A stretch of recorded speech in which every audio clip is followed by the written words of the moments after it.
السلام علیکم، میں ہوں ذیشان اور آپ دیکھ رہے ہیں میٹ ٹاک ود ذیشان۔ مبارک ہو، آپ کا ننھا فائٹر اب گھر آ چکا ہے، لیکن اب اصل امتحان شروع ہوتا ہے۔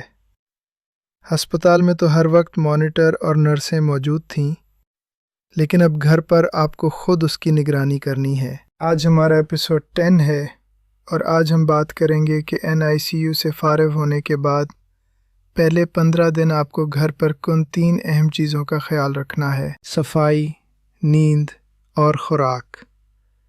یہ تینوں چیزیں بچے کی صحت کے لیے بہت ضروری ہیں۔ اب ہم تفصیل سے بات کرتے ہیں۔ NICU سے آئے بچے کا مدافعتی نظام اب بھی نازک ہوتا ہے۔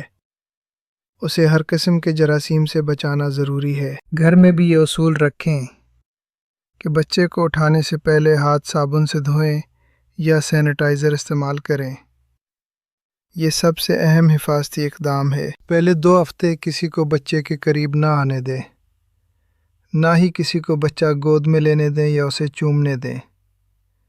یہ بچے کی حفاظت کے لیے ہے۔ ایک معمولی سا زکام یا کھانسی بچے کے لیے دوبارہ ہسپتال جانے کا سبب بن سکتی ہے، اس لیے احتیاط ہی سب کچھ ہے۔ بچے کے کپڑے الگ دھوئیں اور ڈیٹول یا کسی بھی اچھے اینٹی سیپٹک کا استعمال لازمی کریں۔ جراثیم سے پاک ماحول بنائیں۔ اب بات کرتے ہیں دوسرے اہم نقطے کی، یعنی خوراک۔ اکثر والدین پوچھتے ہیں کہ گھر پر بچے کو کتنا دودھ پلانا ہے۔ بچہ جب روئے یا بھوکا لگے تو دودھ پلائیں، لیکن یاد رکھیں کہ NICU کے بچے اکثر بہت زیادہ سوتے ہیں۔ اگر بچہ خود نہیں جاگ رہا تو اسے ہر 2 سے 3 گھنٹے بعد جگا کر دودھ پلانا بہت ضروری ہے۔ اس میں سستی نہ کریں۔ ایسا اس لیے ضروری ہے تاکہ اس کی شوگر کم نہ ہو اور اس کا وزن گرنے نہ پائے، بلکہ مستقل بڑھتا رہے۔ ایک ڈائری رکھیں جس میں نوٹ کریں کہ بچے نے دن میں کتنی بار دودھ پیا اور کتنی بار ڈائپر گیلا کیا۔ یہ آپ کے ڈاکٹر کے لیے بھی مفید ہے۔ تیسرا اہم نقطہ نیند اور پوزیشن ہے۔ بچے کو ہمیشہ کمر کے بل لٹائیں، پیٹ کے بل ہرگز نہیں۔ یہ بہت ضروری ہے۔ بستر سخت ہونا چاہیے۔ اس میں بہت زیادہ نرم تکیے، کھلونے یا موٹی رضائیاں نہ رکھیں تاکہ بچہ محفوظ رہے۔ کمرے کا درجہ حرارت 24 سے 26 ڈگری کے درمیان رکھیں۔ یہ بچے کے جسم کے لیے سب سے موزوں درجہ حرارت ہے۔ اگر بچہ ٹھنڈا محسوس ہو تو اسے ایک اضافی تہہ پہنائیں، نہ کہ بھاری لحاف ڈالیں۔